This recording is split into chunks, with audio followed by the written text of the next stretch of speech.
ఒక 4 టెస్ట్‌ల గురించి మీరు చెప్పారు. ఇప్పుడు ఇంకొక టెస్ట్ బ్యాక్ టు బ్యాక్ జరిగింది ప్రళయ్‌ది. ఆపరేషన్ సింధూర్ ఒక రకంగా అది పాజ్ అని అనౌన్స్ చేసిన తర్వాత మన ఆర్మ్డ్ ఫోర్సెస్‌కి నిజంగానే వాళ్ళకొక బ్లాస్ట్ ఉంది. ఒక వీక్ ఏమో ప్రొక్యూర్‌మెంట్, ఒక వీక్ ఆర్డర్, ఒక వీక్ ఇండక్షన్, ఇంకో వీక్ టెస్ట్. నిజానికి చెప్పాలంటే ఒక రకంగా డాక్ ప్రిపేర్ చేసే ముందు ఇది కవర్ చేసామా లేదా అని కన్‌ఫ్యూజనే చాలా సేపు ఉంటుంది డాక్ ప్రిపేర్ చేయడం కంటే. ఈ ప్రళయ్ టెస్ట్ గురించి మీరేం చెప్తారు సార్? నిజంగా మనకు ఆపరేషన్ సింధూర్ ముందు నుంచి కూడాను, ఎస్పెషల్లీ ఆపరేషన్ సింధూర్ తర్వాత మన ఆర్మ్డ్ ఫోర్సెస్ చాలా విస్తృతంగా, అగ్రెసివ్ గా మనకున్నటువంటి ఛాలెంజెస్ ఏమున్నాయో, మనకున్న గ్యాప్స్ ఏమున్నాయో వాటిని పూడ్చే దిశగా చర్యలు తీసుకుంటున్నారు. వాళ్ళు చాలా అర్జెంట్ గా చాలా యాక్షన్స్ కూడా గతంలో సంవత్సరానికి ఒకటో రెండో టెస్టులు చేసేవాళ్ళు 5-6 ఏళ్ల క్రితం. ఇప్పుడు ఆల్మోస్ట్ లిటరల్ గా రోజుకి ఒకటి, వారంలో కనీసం అంటే 4-5 టెస్టులు అవుతున్నాయి. ఆ లెవెల్లో మన వాళ్ళు చాలా అగ్రెసివ్ గా వెళ్తున్నారు. వాళ్ళు ఎక్కడెక్కడ మనకు షార్టేజెస్ ఉన్నాయి అవన్నీ కూడా ఇంప్రూవ్ చేస్తున్నాము. అంతేకాదు లాస్ట్ వీక్ మనం చర్చించినట్టు పృథ్వీ, అగ్ని ఆల్రెడీ ఇండక్ట్ అయినా కూడా మల్టీ రీటెస్ట్ చేస్తున్నారు. వాళ్ళు ఆ లెవెల్లో వెళ్తున్నాం మనం. ఈ వారం మనం చూస్తే కనుక ఈ ప్రళయ్ అన్నది టెస్ట్ చేసింది ఏదైతే ఉందో ఇది సెమీ బ్యాలిస్టిక్ మిసైల్ కింద చెప్తారు. ఇది medium, short to medium range కొట్టగలిగినటువంటి ఒక హైపర్సానిక్ మిసైల్ ఇది. దీన్ని టెస్ట్ చేశారు. అదే బ్యాక్ టు బ్యాక్ 2 రోజులు టెస్ట్ చేశారు. జూలై 28, 29 2 రోజులు టెస్ట్ చేశారు. మనకు ఒడిశా కోస్ట్ లో ఉన్నటువంటి వీలర్ ఐలాండ్ అని గతంలో పిలిచేవాళ్ళు, దాన్ని ఇప్పుడు doctor APJ Abdul Kalam island కింద పిలుస్తారు.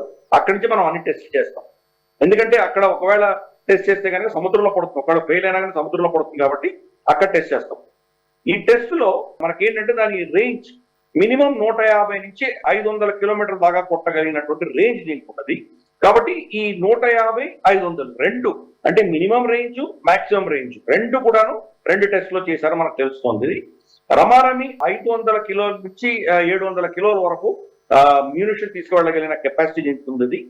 తర్వాత పిన్ పాయింట్ ప్రెసిషన్ తో 2 టెస్టులు కూడా సక్సెస్ అయినాయని మనకు తెలుస్తుంది. అఫ్ కోర్స్ చాలా క్లాసిఫైడ్ ఇన్ఫర్మేషన్ ఉంటుంది దీంట్లో, కానీ పబ్లిక్ డొమైన్ లో ఉన్నది మాత్రమే మనం షేర్ చేస్తున్నాము. దీంట్లో మనం చూసామంటే కనుక ఎస్పెషల్లీ దీంట్లో క్వాజై బ్యాలిస్టిక్ కేపబిలిటీ అని చెప్పారు. అంటే దీన్ని మరి డైరెక్ట్ గా దీన్ని క్రూజ్ మిసైల్ అని చెప్పచ్చు కదా, క్రూజ్ మిసైల్ అని చెప్పట్లేదు. అలాగే బ్యాలిస్టిక్ మిసైల్ అని కూడా చెప్పట్లేదు. అంటే ballistic missile advantages, cruise missile advantages రెండు కూడా దీంట్లో ఉన్నాయని చెప్తున్నారు. మామూలుగా మనం బ్యాలిస్టిక్ మిసైల్ అంటే ఏంటి, అది మనం ఏదో రాయి వేస్తే ఎలా వెళ్తుందో అలా వెళ్ళి మళ్ళీ అది గ్రావిటేషనల్ ఫోర్స్ తోటి డైరెక్ట్ గా పడిపోయేది బ్యాలిస్టిక్ మిసైల్. క్రూజ్ మిసైల్ అన్నది నావిగేట్ చేయగలదు, అది ముందు వెనకాల పక్కకి వెళ్ళడం ఇవన్నీ కూడా చేయొచ్చు. ఈ రెండు కాకుండా దీన్ని క్వాజై బ్యాలిస్టిక్ అన్న, అంటే ఇది ఆకాశంలోకి వెళుతుంది, కిందికి వచ్చేటప్పుడు గ్రావిటేషనల్ ఫోర్స్ యొక్క కేపబిలిటీని పుంజుకుంటుంది, కానీ దాని టర్మినల్ ఫేజ్ లో మళ్ళీ దాన్ని మనం కావాలంటే దాన్ని నావిగేట్ కూడా చేయొచ్చు. అంటే అది డైరెక్ట్ గా టార్గెట్ మీద పడకుండా ఎక్కడో కిందికి వచ్చేసి రెడార్ కి చిక్కకుండా గ్రౌండ్ లెవెల్లో మళ్ళీ వెళుతుంది, దాన్ని నావిగేట్ చేయొచ్చు. అంటే ఈ బ్యాలిస్టిక్ స్పీడ్ కి థ్రస్ట్ ఇస్తాం మనం. బ్యాలిస్టిక్ స్పీడ్ లో ఎంత ఫాస్ట్ గా వచ్చిందో బహుశా మ్యాక్ 2.5 లో వచ్చి ఉండొచ్చు. దానికి మళ్ళీ బూస్టర్స్ పెట్టి దాన్ని మళ్ళీ దాన్ని ఇంకా స్పీడ్ పుంజుకునేలాగా చేసి దాన్ని గైడ్ చేసి దాన్ని క్రూజ్ మిసైల్ లాగా వెళ్ళి పిన్ పాయింట్ ప్రెసిషన్ తో కొడుతుంది. సో నార్మల్ గా బ్యాలిస్టిక్ మిసైల్ అయితే కనుక ఎస్టిమేట్ చేయొచ్చు, సింపుల్ మ్యాథమెటిక్స్. ఈ స్పీడ్ లో ఇంత దూరం నుంచి వస్తుంది అంటే కనుక ఫలానా దగ్గర పడుతుంది అని చెప్పి దానికి కౌంటర్ మెషర్స్ చేయొచ్చు. దానికి ఏదైనా మనకు యాంటీ బ్యాలిస్టిక్ మిసైల్ బ్యాటరీస్ ఏదైనా కొట్టి దాన్ని కౌంటర్ చేయొచ్చు.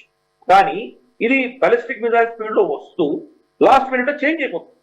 కాబట్టి దీన్ని డిటెక్ట్ చేయడం చాలా కష్టం. వాళ్ళ రెడార్ కంటే తక్కువ హైట్ లో వెళ్తుంది ఫస్ట్. రెండు, దాని లాస్ట్ మినిట్ మెనూవరబిలిటీ ఉంటుంది కాబట్టి ఇది నిజంగా ఎక్కడ కొడుతున్నారో అని కూడా చెప్పడానికి చాలా కష్టం. సో అటువంటి కేపబిలిటీ దీన్ని పెట్టారు కాబట్టి లిటరల్ గా మొత్తం దీని గురించి మనం ఒకటే వర్డ్ చెప్పాలంటే దీన్ని ఎవరు కూడా దీన్ని ఛేదించలేరు. దీన్ని కౌంటర్ చేయడం అనేది నెక్స్ట్ ఇంపాసిబుల్.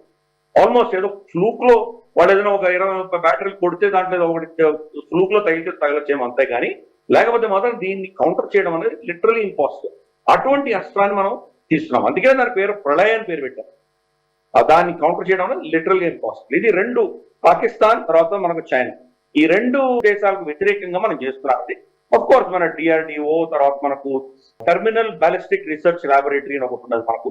అలాగే మనం చూస్తే భారత్ డైనమిక్స్ లిమిటెడ్, ఇటువంటి వాళ్ళు చాలా మంది సంస్థలన్నీ, అనుబంధ సంస్థలన్నీ కలిసి వీళ్ళు తయారు చేసినటువంటి మిసైల్ ఇది. దీంట్లో ఒక మేజర్ ఫీచర్ ఏంటంటే కనుక ఇది కంప్లీట్ గా ఇండిజినస్ టెక్నాలజీ, అంటే ఇంకెవరి మీద ఆధారపడకుండా మనమే చేయగలిగాం. రెండవది కౌంటర్ ఎలక్ట్రానిక్ వార్ఫేర్ మెజర్స్ ఉన్నాయి, అంటే దీని ఎలక్ట్రానిక్ జామింగ్ చేయలేనటువంటి టెక్నాలజీని పెట్టారు. మూడవది మన నావిగేషన్, అంటే మన నావిక్ కావచ్చు లేదా మన RF రేడియో ఫ్రీక్వెన్సీ ఆధారంగా వెళ్ళేటువంటిది భారత టెక్నాలజీతో ఉంటుంది కాబట్టి ఎవరు దీన్ని హ్యాక్ చేయరు. అటువంటివన్నీ దీంట్లో పెట్టి మనం కొడుతున్నాం. దీన్ని ఆఫ్ కోర్స్ ఇది వాళ్ళ ఎనిమీ టార్గెట్స్ లో మనం చూస్తే కనుక వాళ్ళ బంకర్స్ కానీ, వాళ్ళ రెడార్స్ కానీ, వాళ్ళ అమ్యూనిషన్ డంప్స్ కానీ, కమాండ్ అండ్ కంట్రోల్ స్ట్రక్చర్స్ కానీ, లేదా మిసైల్ సైలోస్ కానీ, ఫ్యూయల్ డంప్స్ కానీ, ఇటువంటి స్పెసిఫిక్ టార్గెట్స్ మీద మనం కొట్టగలము. అటువంటిది మనం ఒక ఏంటంటే దాని ఒక టాక్టికల్ ఒక అస్త్రం కింద మనం దాన్ని తీసుకోవచ్చు. అది స్ట్రాటజిక్ వెపన్ కాదు, టాక్టికల్ వెపన్. ఇది వార్ ఫీల్డ్ అటాక్ వెపన్. ఇది మనకు డిఫెన్సివ్ వెపన్స్ ఉంటాయి, అటాక్ వెపన్స్ ఉంటాయి. దీన్ని అటాక్ వెపన్ కేటగిరీలో వేసుకోవాలి మనము. కాబట్టి ఇది ఎనిమీ టార్గెట్స్ ని ధ్వంసం చేయడానికి వాడేటువంటి అస్త్రం కింద మనం భావించాలి. ప్రళయం సృష్టిస్తుంది అంటే అది దాని అర్థం. అది దాన్ని కంప్లీట్ గా ఎనిమీ టార్గెట్స్ లో మనం కొడితే కనుక ఒకటి వాళ్ళు దాన్ని కౌంటర్ చేయలేరు, రెండు స్పెసిఫిక్ టార్గెట్స్ ని మనం కంప్లీట్ గా టేక్అవుట్ చేయొచ్చు. కాబట్టి వాళ్ళ కేపబిలిటీ నిర్వీర్యం చేయొచ్చు. అన్నిటికంటే క్రూషియల్ దీంట్లో ఏంటంటే మరి ఆల్రెడీ మన దగ్గర బ్రహ్మోస్ మిసైల్ ఉంది కదా, బ్రహ్మోస్ మిసైల్ ఉండగా మళ్ళీ ప్రళయం ఎందుకు చేశారు ఈ ప్రశ్న అడగచ్చు. ఎందుకంటే బ్రహ్మోస్ కూడా రమారం ఇచ్చే రేంజ్ ఉంటుంది, 300 to 500 కిలోమీటర్ రేంజ్ లోనే ఉంటుంది. Of course BrahMos extended range వచ్చి 800 కిలోమీటర్స్ వెళ్తుంది, కానీ ప్రస్తుతానికి మన దగ్గర ఉన్నటువంటివన్నీ కూడా 300 to 500, 600 కిలోమీటర్ రేంజ్ లోనే ఉన్నాయి. మరి ప్రళయ అవసరం ఎందుకు వచ్చింది అంటే కనుక ప్రళయ కాస్ట్ ఎఫెక్టివ్, బ్రహ్మోస్ కంటే కూడా చాలా కాస్ట్ ఎఫెక్టివ్. ప్లస్ ఇది ఇప్పుడు మనం చేసినటువంటి టెస్ట్, ఆఫ్ కోర్స్ తర్వాత కూడా ఎన్హాన్స్మెంట్స్ రాబోతున్నాయి. మల్టీ లేయర్డ్ మనకు ఉన్నటువంటి థ్రెడ్స్ ఏవైతే ఉన్నాయో థ్రెడ్స్ కి కొన్ని దగ్గర బ్రహ్మోస్ ఉపయోగించాల్సి వస్తుంది, కొన్ని దగ్గర ప్రళయం ఉపయోగించాల్సి వస్తుంది. కాబట్టి మల్టిపుల్ ఆప్షన్స్ మన దగ్గర పెట్టుకుంటున్నాం మనం. ఆ దృష్ట్యా ఈ ప్రళయ టెస్ట్ అన్నది ఒక గేమ్ చేంజర్ అవుతుంది.